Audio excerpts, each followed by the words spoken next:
What's going on, everybody? Welcome back to the channel. Today we're going to go over what I've been up to, what are the plans for the channel moving forward, and to introduce you to my new training series, Stronger by the Day. Stay tuned. So, what have I been up to? Well, to make a long story short, my wife and I decided to put our future plans in place, and the first step of those plans was to become homeowners. Now, this was about the same time that COVID hit, which of course slowed the process down significantly, but we didn't give up, and eventually we were blessed enough to find this perfect 5-acre homestead. We officially moved in October, and within a few weeks, we were able to start the second step of our plan, which is a complete remodel of the entire 3,500 square foot home. And because we live in such a rural community, getting services or contract work done is almost impossible, which basically means we on our own. Any improvements or modifications to the home meant we'd have to be willing and able to do the work ourselves. So for the next 12 months, we dedicated our time to either the remodel or prepping the property toward future goals.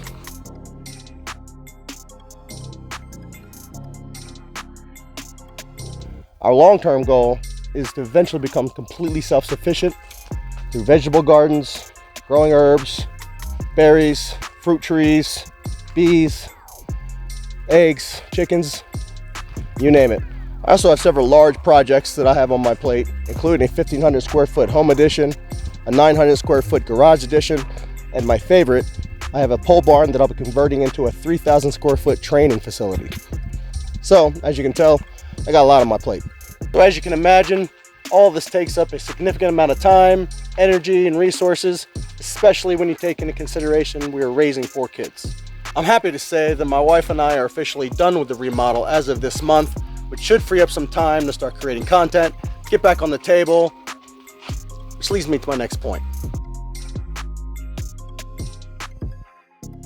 Now that we're finished with the remodel, I'll be focusing my time on my training and the next projects I have lined up, both of which I'd like to showcase on this channel.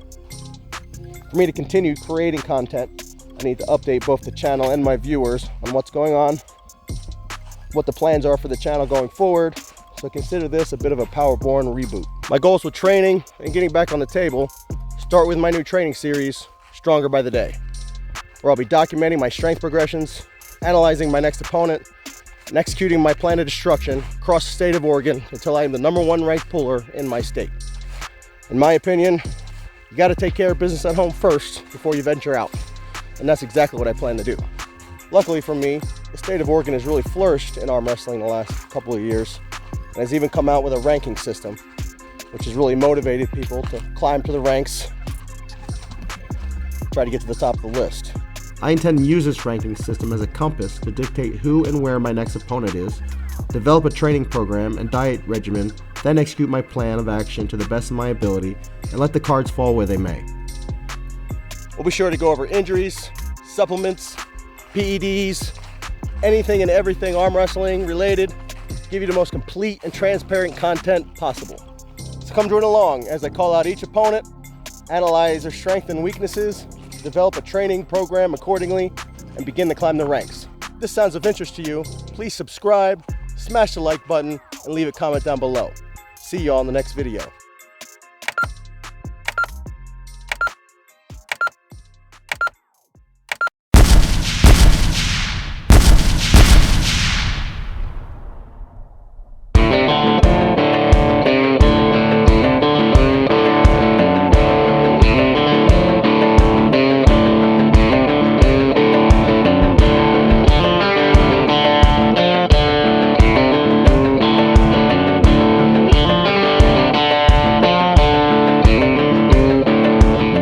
What's up, everyone? Welcome to episode 1, Stronger by the Day.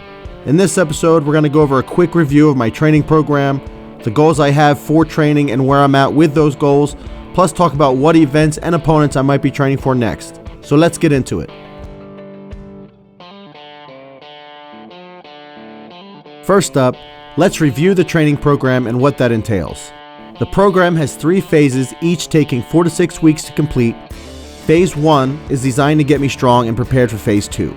Phase 2 is designed to hone that strength into arm wrestling specific movements. And Phase 3 is basically my peaking phase, which increases strength in all relevant lifts pertaining to arm wrestling a few percent more than they've ever been as I approach competition. Training philosophy.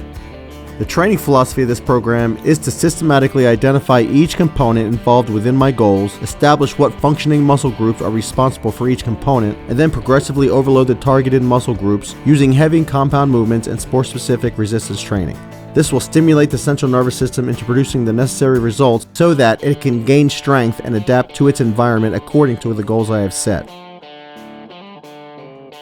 The components of arm wrestling starts with rising, cupping, pronation, supination, pressing, back pressure, side pressure, and finger pressure.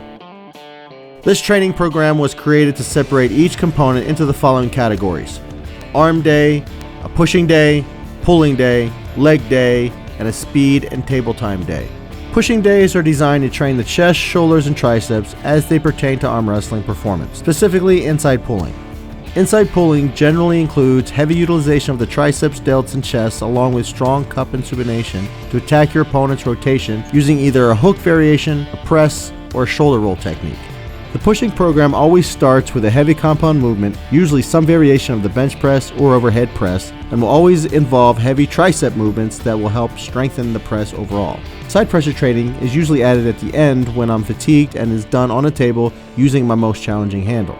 Pulling days are designed to train the lats, rear delts, traps, and biceps as they pertain to arm wrestling performance, specifically outside pulling. Outside pulling utilizes emphasis on the biceps and lats to create back pressure into your opponent's fingers. This will allow you to open your opponent's arm angle and attack his hand with pronation through the fingers and wrists using a top roll or flat-handed dragging technique. The pulling program always starts with a heavy compound movement, usually some variation of a low or high angle rowing exercise, like single arm dumbbell rows or table rows from different pulley angles. Bicep exercises are performed in a full range of motion on pulling days to promote general bicep development. I do use wrist wraps on my heaviest sets. This allows me to train with heavier weights as well as increase my familiarity with pulling in a strap. Arm days are designed to train the biceps, triceps, and forearms as they pertain specifically to arm wrestling performance. Obviously, arm day is the most important day of the week and is the first workout I start off with. Arm days are for heavy emphasis on rising, pressing, cupping, pronation, and supination. All exercises will focus on strengthening either components of arm wrestling or specific techniques in arm wrestling through various different exercises, angles, and rep ranges. Every arm day will start with a heavy rising exercise, heavy pressing exercise, and a heavy cupping exercise.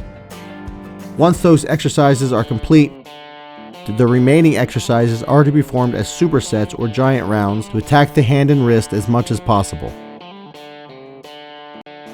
Although leg training may not be a primary focus in this program, I still train legs once a week and strive for improvements.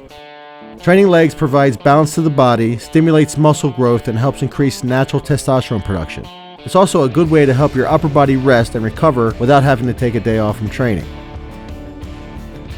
Speed days are like dynamic effort days on the table and are designed to be implemented when table time is unavailable. Speed days include a cable pulley at 50% of 1 rep max and resistance bands in a combination to train the ability to pin my opponent as fast as possible from a starting position. Rep ranges are usually 3 to 5 reps and are to be performed at 100% max effort. As the program progresses, the amount of sets performed will increase steadily. Speed days are often done in combination with active recovery.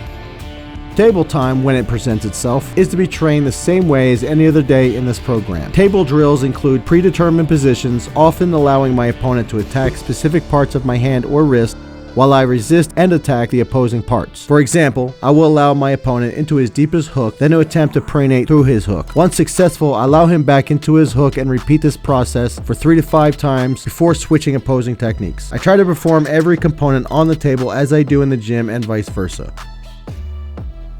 I'm trying to pronate, you're trying to cup. 3, 2, 1, go. Okay, go again. 3, 2, 1, go.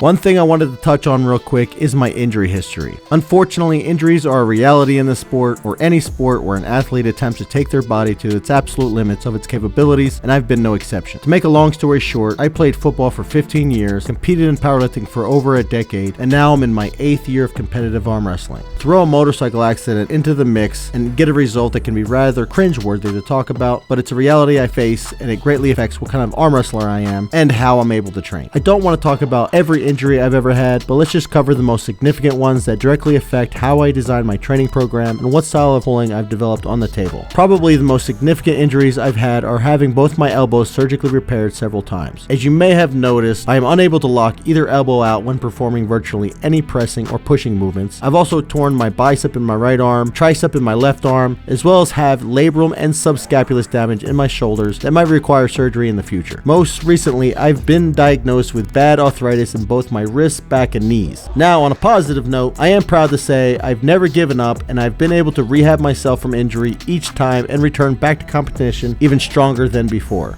That being said, if you watch enough of my training footage, you will no doubt notice limitations in some exercises I choose and how I perform on the table. So now that I've gone over injuries and my training program, let's talk about my current progress and what style of pulling I've developed in each arm and where I'm competing next. At the moment, I just started the last phase of my program and am focused on peaking toward an event coming up here in the next 4 weeks. My strength at this phase and all components is at or near record number lifts going into the last segment of my training program, and is what I'd like to focus on in the next coming episodes. In terms of pulling style, I've developed into a completely different puller on my left than I have my right. I feel my left arm is overall pretty well rounded in terms of pulling style capability and top end strength. I'm able to effectively hook, top roll, or press, and can even King's move if the situation requires it. The focus now is on increasing power in all facets as much as possible. My right arm is a different story. Because of some of the injuries I've sustained, I'm more limited on my capabilities and have to resort to a more open style top roll in order to stay competitive on the table. Some may call it the King's move. Now, I know a lot of people hate on the King's move. Ironically, I used to be one of them. In my opinion, Michael Todd is the poster boy of the King's move. And since him and I have very similar damage issues to our elbows, I've started to adopt an identical style of pulling to stay competitive, and so far it seems to be working pretty well. Overall, my arms are a work in progress and are in need of tournament time to see how I'm able to perform in the heat of battle, to make assessments and possible adjustments if needed. Alright, so the last part of this episode, we'll go over what events are coming up and where I'd like to start my hunt on the rankings list. If you're anywhere near the Pacific Northwest, you already know there's only one tournament remaining for the rest of the year, and that's Washington State. This event promises to be packed with talent from all over the country, and basically every puller in Oregon will be there, so it's my opportunity to see where I'm at among other active pullers. To be real with you, in the past I put a lot of pressure on myself to perform well at the table. After investing so many hours into this sport, it's easy to develop an expectation that doesn't always line up with reality. At this stage in my life though, I'm just happy to be back at the table with my friends, competing at a sport that I can be decent at. Every time I get a little ahead of myself, God finds a way to humble me, so I'm just going to keep things low key, do the best I can, and let the cards fall where they may. How I perform at this event is going to determine how I attack the ranking system. If I just absolutely suck and go 2 and out, then obviously I have a lot to work on, and I'll start at the very bottom of the list. If I do okay and get a few wins here and there, then I'll start in the top 10. And if I perform well at the event, I'll probably start somewhere in the top 5, so a lot will be determined once the dust settles in December. It's my understanding that my boy Chocolate Thunder is organizing 4 Oregon super practices a year to give Oregon pullers an opportunity to move up the rankings. The next super practice is scheduled for sometime in February, so that will be my next chance to start my climb up the rankings, wherever that may be at that point. For the time being though, my focus and attention are on precisely what this series was created for: getting stronger by the day. My goals are to document what I'm doing, to study my progress, but also to use for accountability and motivation when needed, and that's where you guys come into play. I'm hoping to create a little dialogue with my viewers to keep my content as relevant and interesting as possible, so feel free to smash the like button and leave a comment down below. In the next episode, I'll be trying to squeeze out the last percentage or 2 of strength in the upcoming weeks before the competition. I'll also go over my diet, supplements, and even discuss my take on PDs, so don't miss out. Alright, that's the end of this episode and the end of this video. Hope you all enjoyed it. Hope you got something out of it. Be sure to follow along with this series, and I'll be seeing you in the next video.